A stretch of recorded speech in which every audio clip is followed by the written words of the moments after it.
This is Karangahape Road, Central Auckland. Most people call it K Road.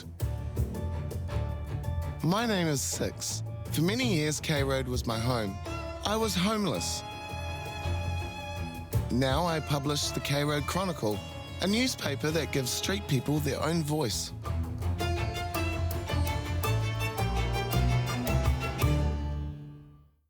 My first experience of being homeless was in Hamilton, Kirikiriroa, where I grew up. I found myself in a night shelter that is still here today. It does have a new name and a new manager, Joanne. Hey. How are you? Doing all right, thank you. How are you doing? I'm good. Cuddles. Well, this brings back some memories.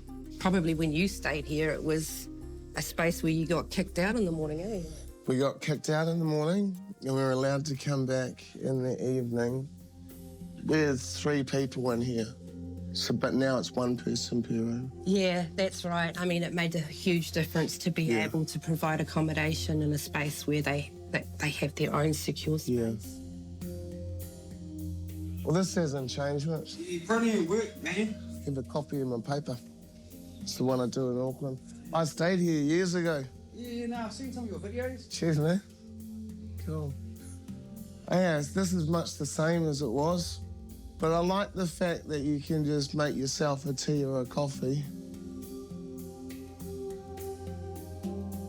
It has just come ahead in leaps and bounds since I was here in 2010. Are we still seeing people rough sleeping in Kirikiriroa? Yeah, we still have rough sleepers here, unfortunately.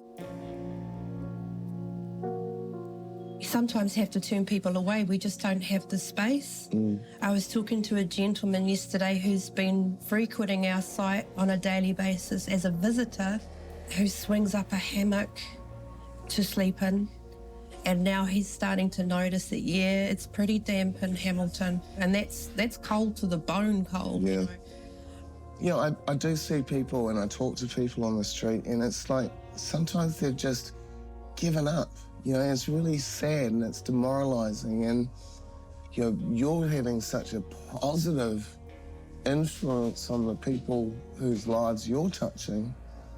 I think the trajectory we're on is a good one. There's a lot of hope there that we're going to be able to safely and securely look after some of the most vulnerable people in Kirikiriroa. It's a lifeline. I come here as a broken man. I didn't know how to ask for help. And in a lot of ways, I still don't. I've made some good friends, and I've had good repertoire with the staff, which has helped. But at the end of the day, sitting in my room, I'm still alone. So all the problems of the world come around, and I ended up in a place like this. And to believe you me, it was a hell of a shell shock. But people cared. And at this point, I couldn't be in a better place. We have the whole body at the moment.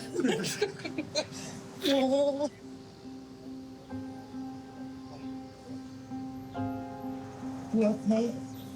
Yep. Yeah. Can't expect people to be miracle workers. But you know they're there.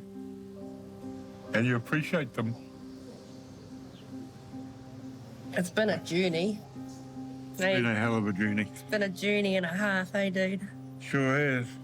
They said to me before, what do these guys know about homelessness? You need to get people in who know exactly what homelessness is all about. So I explained a bit about Six's journey. While I was staying at the night shelter, I was doing a journalism course. You know, I was trying to finish my diploma at the Waikato Institute and, you know, transgender and, you know, the only place that was available was here, and it's like, you know, it's like it was just such a, I don't want to say awful, but it was a really uncomfortable experience. The gender diverse community who genuinely don't feel that they know where to turn when it comes to homeless, because... And that was my experience, yeah. Because transgendered, you know, you're sharing bathroom facilities with all these guys, and it's like... Things have definitely changed since my time in Kirikiriroa. Joanne works with another emergency shelter who have accommodation specifically for those who are gender diverse. She set this up with the help of Slay, who works for a local organisation called Rainbow Hub. Joanne and I connected nearly 2 years ago now, and the main conversation that came up was that she was seeing more and more people come into those spaces that were gender and sexually diverse, specifically gender diverse. They would turn around and leave because they didn't feel safe in those spaces. And so Joanne approached our organisation and said, what do we do? Like, what could this look like in the future? So we worked together over the last couple of years and specifically wanted to create a safe space that if we had someone come to us or someone come to them that needed, you know, safe housing, that they were able to provide that in a gender-specific way. What was your childhood like? Did you have a good experience? Was it inclusive? Because I think there's a lot of people that kind of come out. Yeah, I mean, my family had a real tough time when I came out because there was like the sky was falling for them. They, you know, took it a little bit hard to start off with, but most of all were supportive. It wasn't the end of the world. But it was more my experiences at school and what I went through everywhere else, and it was not inclusive at all. I mean, I spent every day just waiting to see what was going to happen next, and that started my journey with mental health and addictions from a very young age because I was trying to find a way to feel better. Yeah. You'd spent time in Auckland, and I believe that was Karangahape Road. Yes, and I was kind of doing that whole trying to run away from home, wanted to be in Auckland. From that, I got into situations where sometimes I didn't have a place to sleep at night. When the gender diverse community gets to a point where they need to turn around and ask for help, not a lot of places available for them to be able to ask for that help. Sometimes those that are struggling will go couch surfing and sometimes into quite unsafe spaces. And then I stayed with someone who I thought I would be safe with. It was like, well, you're staying with me, you can sleep in my bed. Moved into sexual stuff happening, which I didn't want to do, but didn't feel I could say no to. How old were you at this time? I would have been 17, 18. Okay, so very, very impressionable. Yes. Was there a reason why you didn't go home? I had been so influenced by my school experience in society and that I wasn't accepted and that it wasn't okay to be me, that I was just, I didn't want to go back. And so I, in a weird way, felt safer sleeping on the street.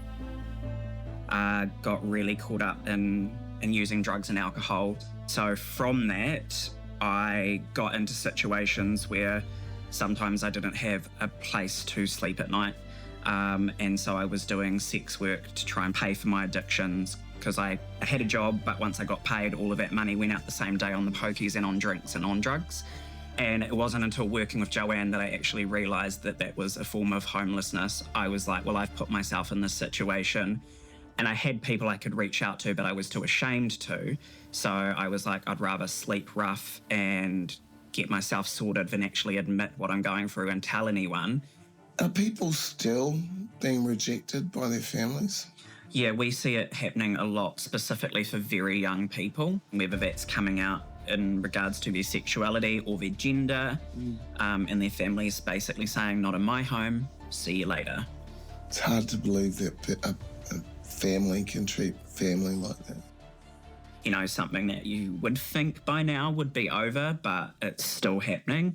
And especially in the Waikato, in those rural communities with those old school belief systems, a lot has not changed, unfortunately. Part of that hardship, does that drive your work with the Rainbow Hub? Is like, hey, when I was in that situation, I didn't have these services available to me. So these are the services you're now providing. Oh, absolutely. I mean, myself, I went through a horrific time at school, especially around bullying. And I came along to Rainbow Hub when it used to be Waikato Queer Youth all the way back in 2005 as a young person. And it was the first time I ever saw like other rainbow identifying people. We don't have anything down here for the rainbow community in regards to a space to connect, like a bar or anything like that. And so having Rainbow Hub Waikato is a space where the community can come together, they can connect with each other, and they can connect with our organisation for support services. People come through the doors and access our community wardrobe and access gender-affirming clothing because it's so scary for them to go, I want to dress the way I feel on the inside, but I'm too nervous to go into a shop. And so it's like, hey, come to our community wardrobe, find whatever you want, take it at no cost. And then half an hour later, they're walking out with like 20 new items and you're just like, yes, it's just so validating to see that impact on the community. Do you sneak into the community wardrobe yourself? I mean, that's nice shit. Oh, absolutely. But at the same time, I've been on my own, I guess, style and gender journey over the years. It's been challenging to revisit this period of my life.